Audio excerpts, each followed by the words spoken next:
Olá, boa noite a todos. Boa noite. Boa noite a todos. Eu sou Máximo Colombini.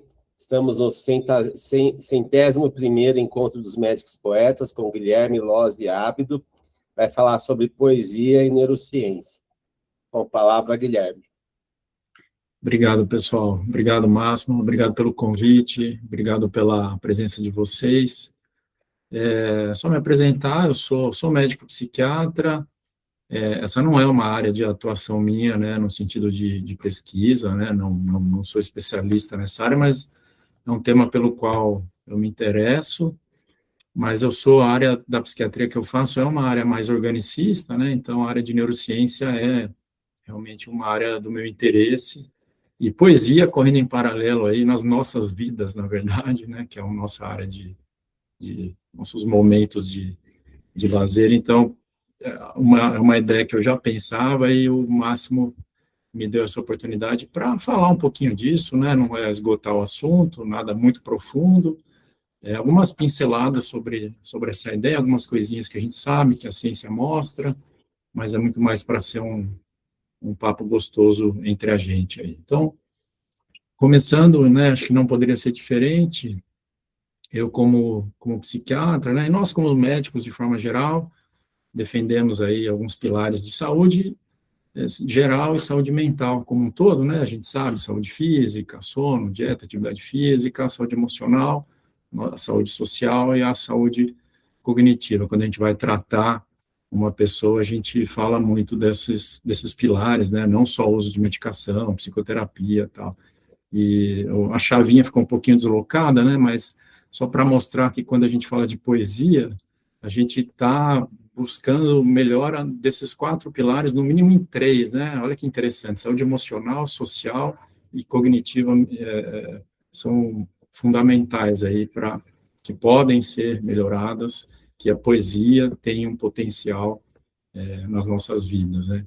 Então, qual a influência que a linguagem poética pode ter no nosso estado mental, nosso estado emocional e cognitivo, né? Acho que fica essa questão para a gente pensar. Então, pensando aí na poesia como promotor de empatia, né? Ela promove uma compreensão e percepção de emoções, perspectivas e realidades diferentes, das nossas especificamente, né? Abre o leque para a gente ter contato com as pessoas, outros temas.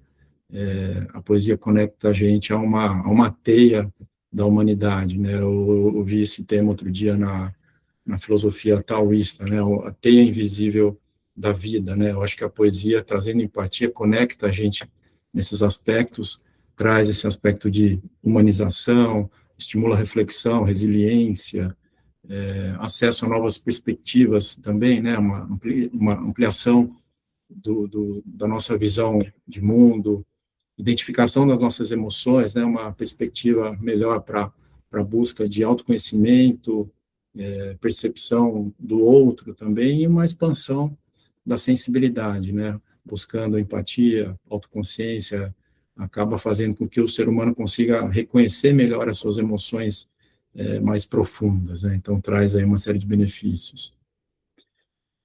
Pensando na poesia como um mecanismo que favorece a plasticidade neuronal, criatividade, pensamento flexível, a gente tem algumas características linguísticas, né? Não vou citar todas, né? Uma estrutura rítmica, a prosódia, a métrica, esses aspectos linguísticos todos trazem alguns elementos que, quando a gente vai estudar o efeito na neurociência, eles trazem algumas surpresas para quando a gente faz a leitura, e isso acaba estimulando algumas áreas cerebrais, né? A beleza estética, do gênero poético, isso tudo está envolvido na forma como a gente vai entender como o cérebro vai acabar reagindo também, né?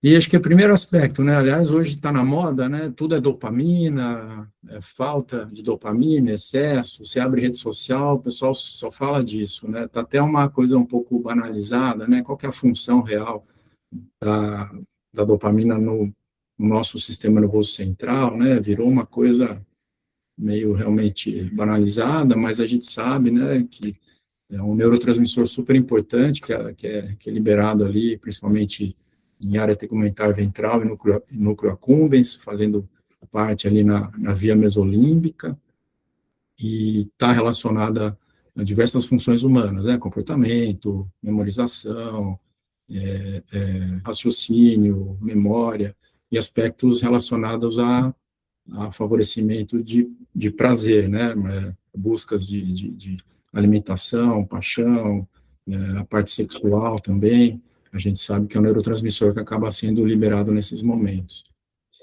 E sempre essa questão relacionada à área direita e esquerda do cérebro, tem alguns estudos que mostram realmente que a área direita está mais relacionado à criatividade, a momentos de introspecção também, que são coisas que a poesia nos proporciona também, né? E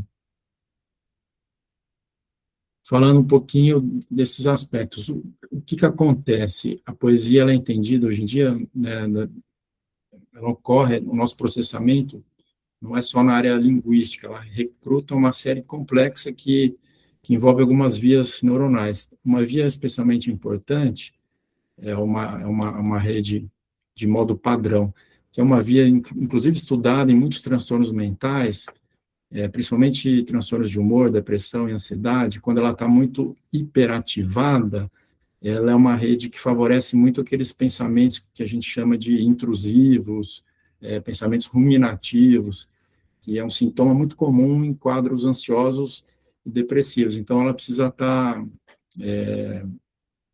em um momento não hiperativado, né? Quando ela está normal, ela favorece o pensamento introspectivo, pensamento autorreferencial.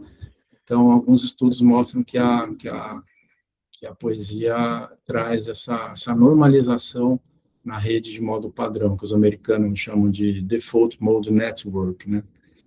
E no núcleo accumbens também, que é onde a gente sabe que tem a liberação da dopamina, alguns estudos mostram aquela percepção, aquela exortação da alma, aquele calafrio que a gente sente. Um dos mecanismos pode ser um pouco a liberação da dopamina, de forma semelhante também que ocorre na música, né?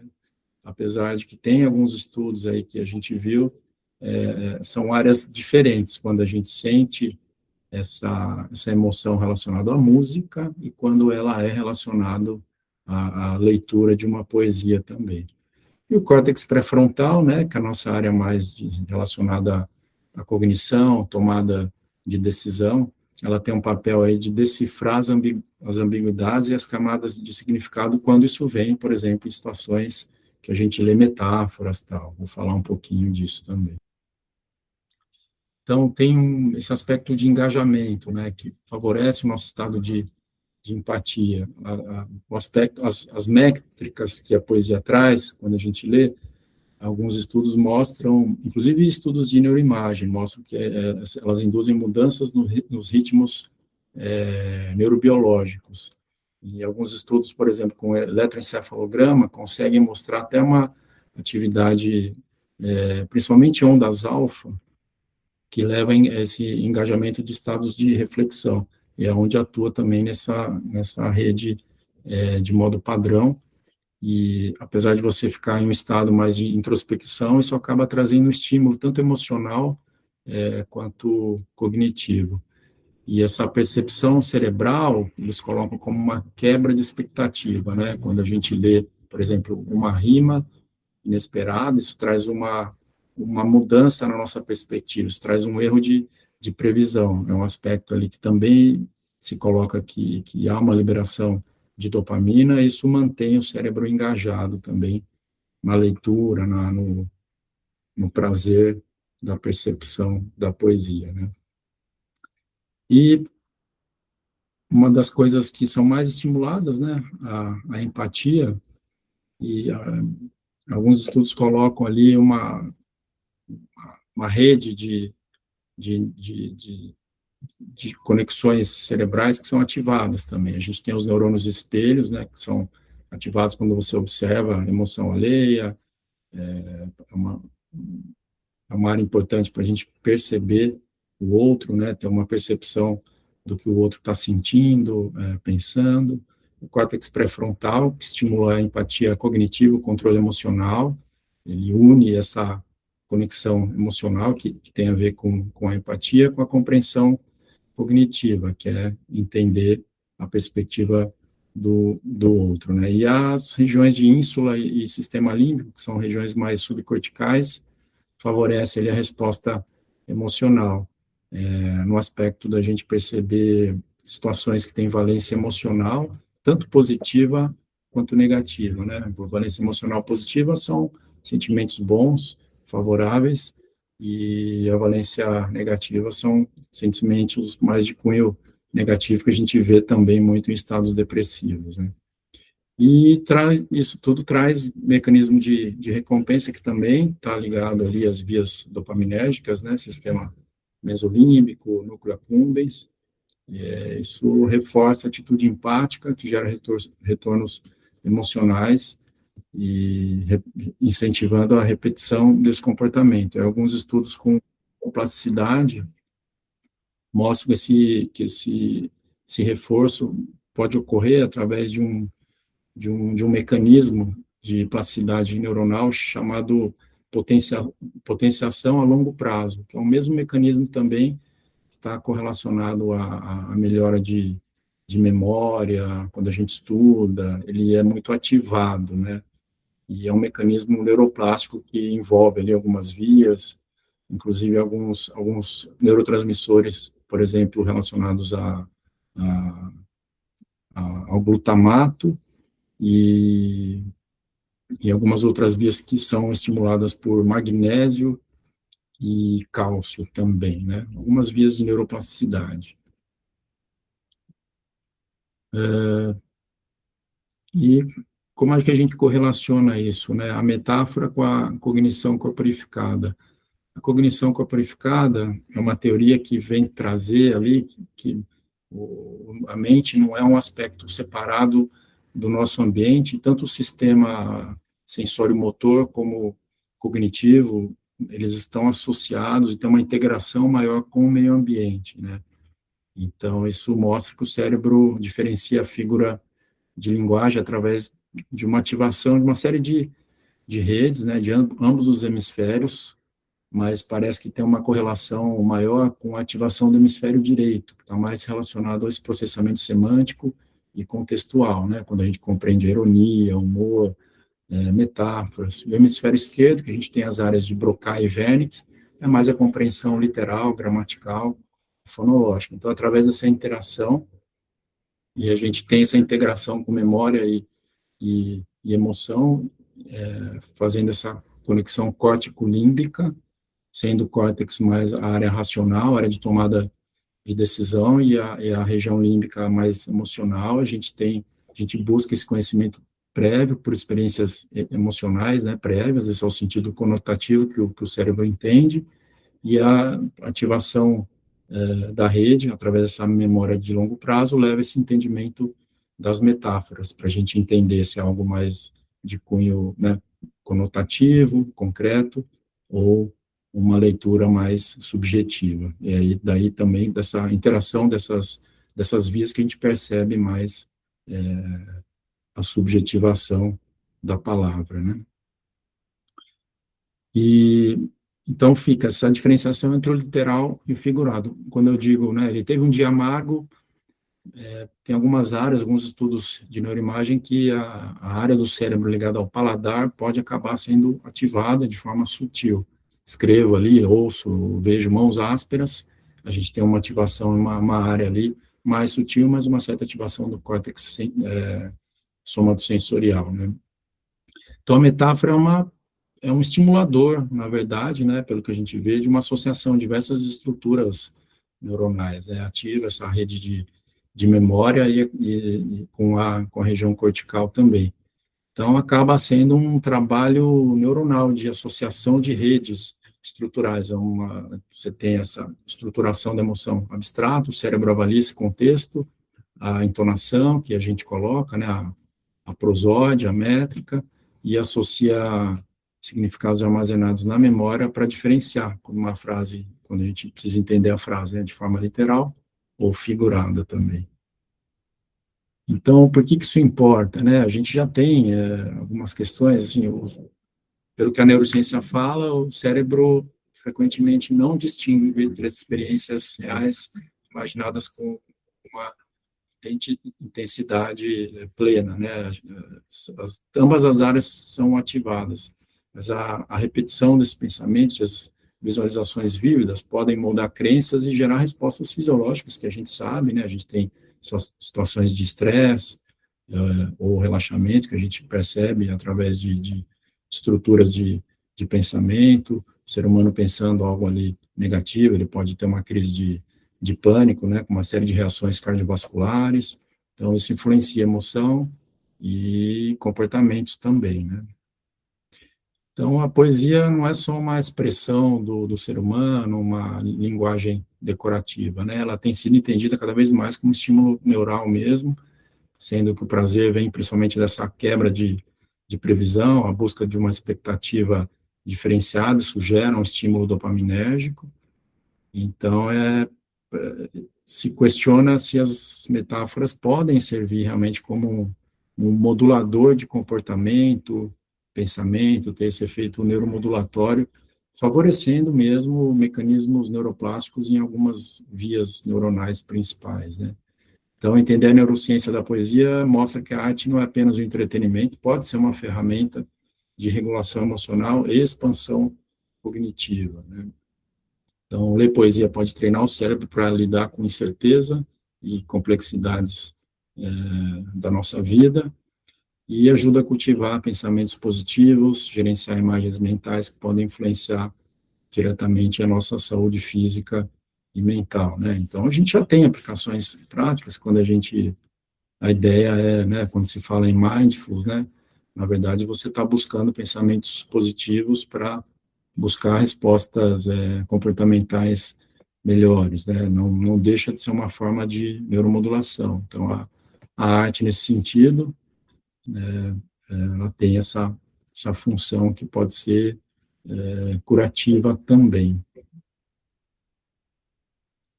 Então, é isso, os processo de plasticidade neuronal possível, né? Além desses arrepios, calafrios que a gente observa na nossa vivência, isso é pesquisado por algumas universidades, a poesia tem esse mistério, né, que a gente ainda não descobriu. Da mesma forma que a gente ouve uma música, traz aquela exortação, aquele sentimento superior, então, por que que a cadência, o ritmo da poesia, né, conseguem nos trazer essa percepção de elevar o espírito, essa sensação, esse sentimento tão gostoso, né, tão prazeroso.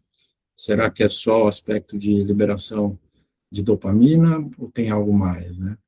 E só fazendo um paralelo aqui com a música, alguns estudos mostram que algumas áreas também são ativadas com a música, mas parece que são áreas cerebrais diferentes ainda, quando a gente lê uma poesia ou de quando a gente ouve uma música também que nos leva a esse processo de encantamento, de exortação. Então, é bastante interessante também pesquisado a atuação, o efeito da música no cérebro também, né? E para não ficar só tão teórico, eu trouxe um estudo interessante aqui, com uma metodologia que eu achei boa, é um estudo chinês, que fez uma comparação aqui entre dois braços, eram estudantes, eles aplicaram duas escalas e fizeram um comparativo, né, entre o grupo que foi aplicado e outro que não.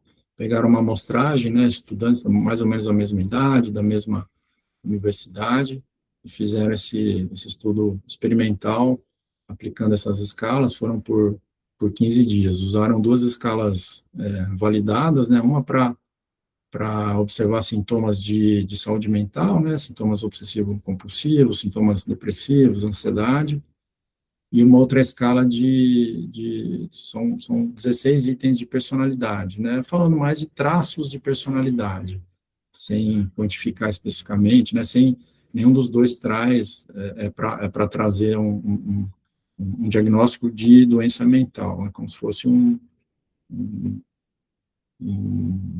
uma escala mais para uma triagem inicial, né? Então, e elas são, inclusive, auto-aplicáveis, né? Então, essa escala de personalidade traz ali alguns aspectos de sensibilidade, amabilidade, perfeccionismo, capacidade de abertura, confiabilidade, alguns aspectos principais de funcionamento de personalidade mesmo, né?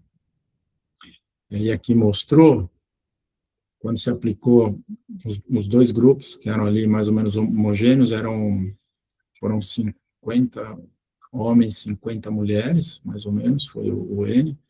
O grupo experimental, né, que passou pela intervenção, com uma leitura de poesia numa universidade chinesa, que eles entendem como um processo terapêutico, né, um processo de apreciação da poesia através dessa psicologia educacional. E esse grupo teve uma diminuição desses scores, principalmente de sintomas obsessivo-compulsivos, uma melhora nas relações interpessoais, melhora de sintomas depressivos, ansiedade, paranoia, sentimentos de hostilidade e uma melhora global da saúde mental aqui. Isso aqui foi antes e depois. A gente observa, principalmente esses itens aqui, tendo uma mudança significativa, né? E eles colocam que os resultados sugerem que essa intervenção, né, na leitura de poesia teve um papel positivo na saúde mental dos estudantes nesse grupo experimental, concluindo ali uma saúde mental maior em relação ao grupo controle. E aí, em relação à escala de traços de personalidade, eles colocaram aqui também uma mudança aqui, antes e depois desses scores de traços de medo, vigilância, atenção, principalmente apreensão, isolamento e perfeccionismo, foram os que mais se descolaram do grupo controle aqui, e aumento de traços também, uma melhora no aspecto de estabilidade emocional, amabilidade e raciocínio, que eles colocam aqui, né, não só o aspecto de raciocínio cognitivo, né, mas a capacidade de ter uma habilidade de pensamentos mais concretos ou mais abstratos também, tendo uma melhora em relação a isso. Então, em relação a esses traços também, um efeito positivo, a promoção desses fatores, principalmente a amabilidade e perfeccionismo, e uma melhora significativa de fatores negativos, né, como privacidade ali, como se fosse um isolamento, uma pessoa mais fechada, mais introspectiva, e mecanismos de ansiedade, apreensão e tal. Então, os resultados apontam que essa intervenção levou a uma considerável melhora da personalidade negativa, favorecendo ali um funcionamento para uma melhor busca de autoestima e autocontrole, autoconfiança dos pacientes também. Uns resultados interessantes. E aqui é um aspecto, acho que muito mais técnico, mas só para a gente conhecer, que tem estudos de neuroimagem, inclusive mostrando algumas áreas cerebrais que são mais hiperativadas, e aqui foi mais durante um processo de composição, ou seja, pessoas criativas fazendo poesia mesmo, não só uma leitura. Mostrando quanto são ativadas diversas vias aqui, aqui eles mostram que tem uma conexão com o córtex pré-frontal medial e dorso lateral, seriam duas vias mais ativadas, com regiões mais límbicas, como tálamo e núcleo caudado, e algumas conexões com linguagem, áreas sensório-motoras e áreas límbicas, né?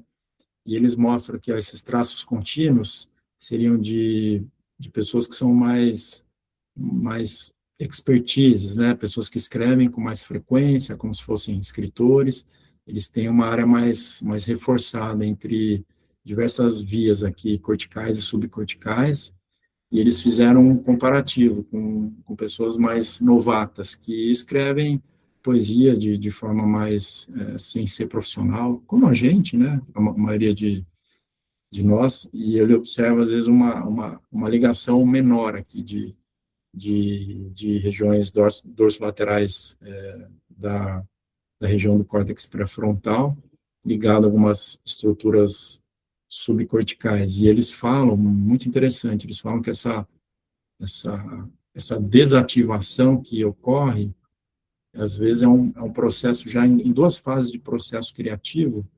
Eles colocam que a pessoa que está escrevendo já de forma mais constante, mais profissional, ela consegue uma desativação maior entre essas duas vias, e isso parece que favorece o processo cognitivo mais na fluência do pensamento, é como se não ficasse tão travado. Então, eles colocam isso, esse favorecimento dessa desativação, é como se a via ficasse mais fraca, né? E algumas outras áreas aqui também, de região sensório-motor e área de linguagem também. Então, é um estudo bem complexo, aí mostra algumas áreas corticais e subcorticais mais ativadas aqui, mas só para a gente entender que isso tem sido estudado e mostra algumas alterações de vias e ativações cerebrais por imagem de ressonância magnética funcional também, né? E acho que é isso, acho que o que nos traz surpresa, né, que nos encanta tanto é isso, a poesia, essa união de duas palavras que nunca se supunha que pudessem ser reunidas, né, que nos traz essa liberação dopaminérgica e que forma essa espécie de mistério que, no final da leitura, nos encanta, nos surpreende e nos traz essa capacidade de crescimento, de pensamento, de empatia, e nos traz esse sentimento humano acima de tudo, né, que acho que faz buscar, acima de tudo, os valores que a gente tem que ter como ser humano, que é valores bons, virtude, sabedoria. Acho que a poesia é um grande estímulo para as nossas vidas nesse sentido, né? Então, acho que é isso, pessoal. Obrigado pela atenção. Excelente, Guilherme. Obrigado, parabéns, viu? Muito boa Obrigado. apresentação. Eu gostaria de abrir para perguntas, considerações. Quem quiser falar.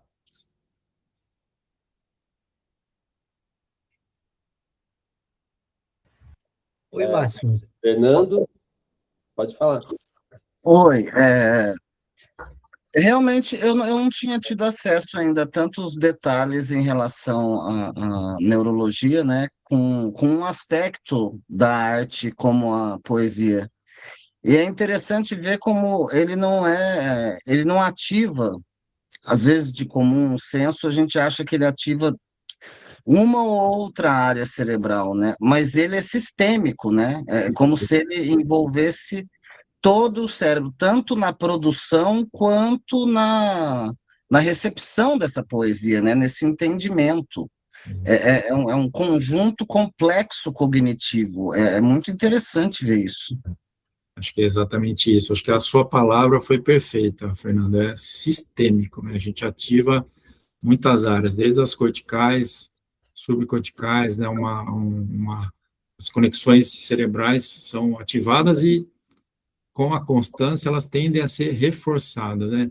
E tem estudos que mostram que esse aspecto de surpresa, capacidade de mexer em alguns mecanismos inconscientes, será que não é algo que favorece a nossa intuição, que também é algo tão pouco estudado, que a gente não sabe como ocorre efetivamente em termos de neurobiologia, mas alguns estudos falando que isso pode ser um promotor de processo intuitivo do ser humano, né? Que, enfim, intuição, cada um tem uma forma de entender, mas pode ser um estimulador também, considerando esse aspecto sistêmico todo da poesia, né? Reforçador de comportamentos, né? Por essas vias, possivelmente favorecendo mecanismos neuroplásticos, né? Não, interessantíssimo. Eu vou começar até a ler mais agora, depois desse estudo, para estimular ainda mais. É o que a gente Ler precisa. mais poesia. Muito bom. Quanto mais... Excelente, Fernando. Obrigado, viu? Está convidado a participar da nossa iniciativa, tá? Depois posso encaminhar o link, é muito bem-vindo. Obrigado. Gostaria de dar a palavra para o Sandro agora. Ô, Máximo, muito obrigado pela palavra. Primeiro, agradecer ao Dr. Guilherme pela apresentação maravilhosa. Fiquei aqui encantado. Obrigado. Segurei a vontade de interromper a apresentação várias vezes por querer perguntar, por ser extremamente curioso, mas eu consegui segurar até o final.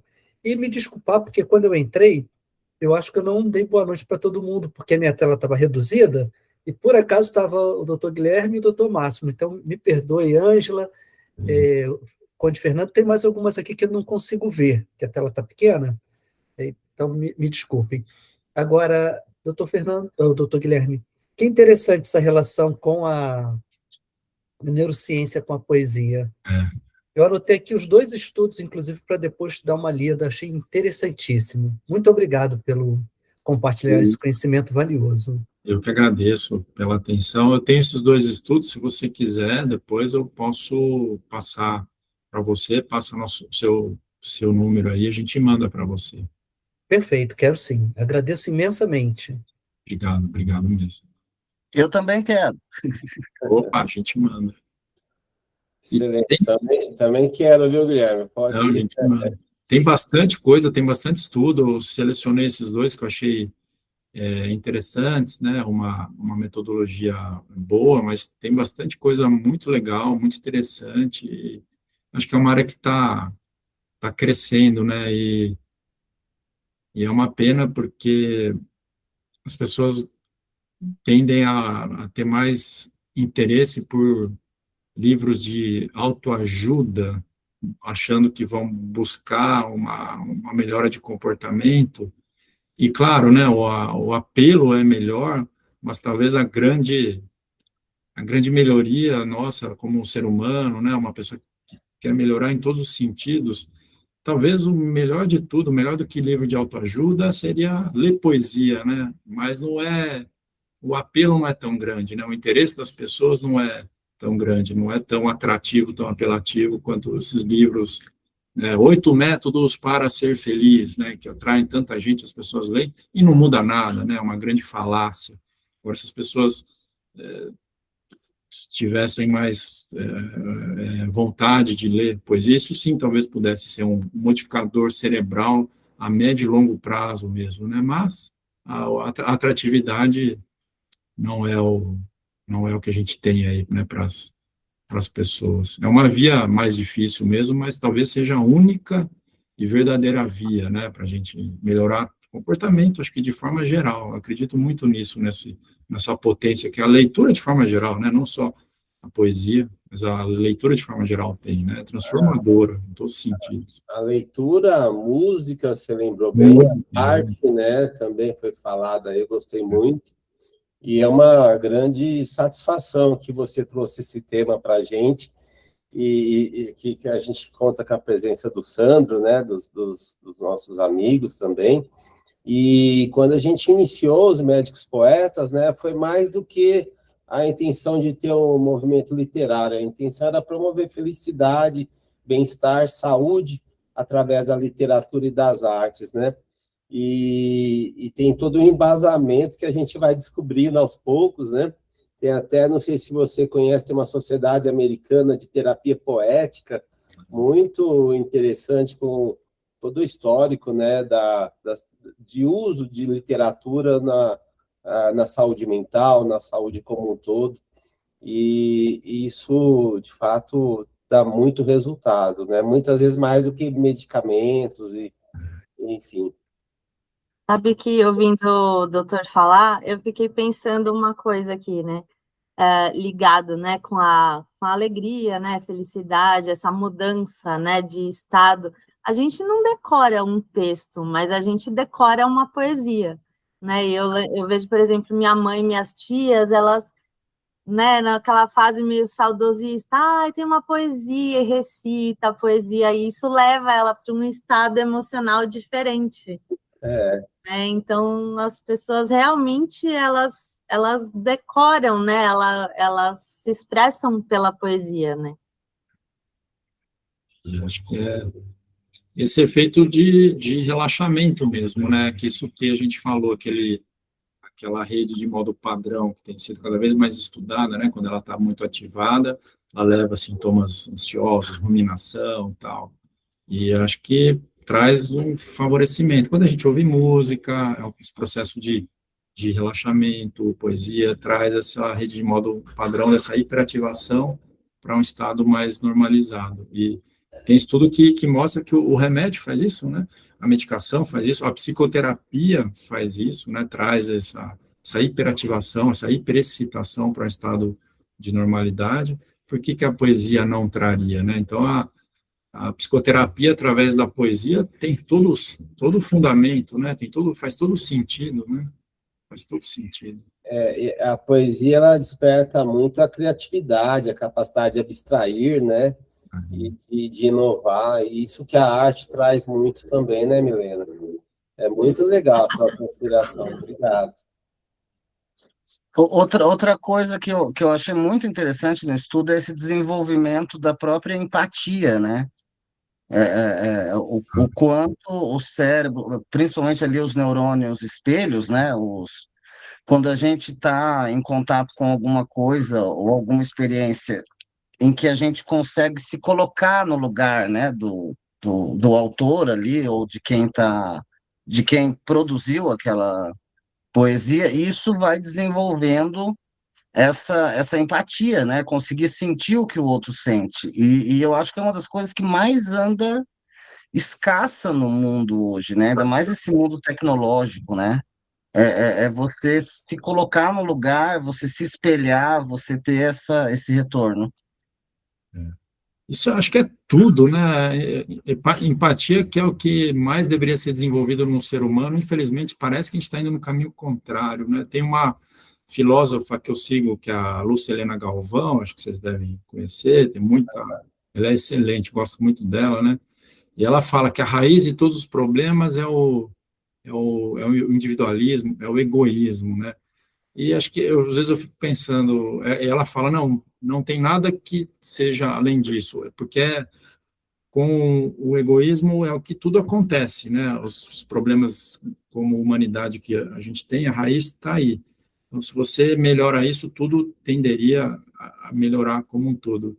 E uma das soluções para a melhoria do egoísmo é a própria empatia, né? A empatia seria, pelo menos, uma parte desse remédio, né?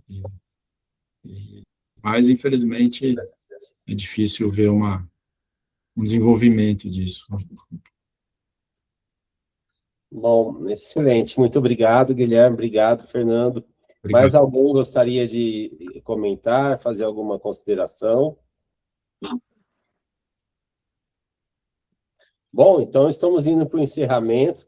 Gostaria de convidar a nossa convidada surpresa para fazer o encerramento. Por favor, Milena. Eu sou convidada surpresa. Falando em poesia, a gente escolheu um poema da Kátia Bonfante chamado O Poeta. Foi uma coincidência, né? O poeta. O poeta dá imagens aos versos. Os versos, amplitude às imagens. Com leveza, o poeta solta a linha do texto. Depois, alinhava versos e imagens. Aflora os diversos sentidos. O poema. Excelente, Milena. Obrigado, viu? Eu que agradeço. Parabéns. Excelente. Bom, então vamos encerrando por aqui. Muito obrigado a todos e até mais. Uma boa noite. Obrigado, pessoal. Boa noite a todos. Obrigado.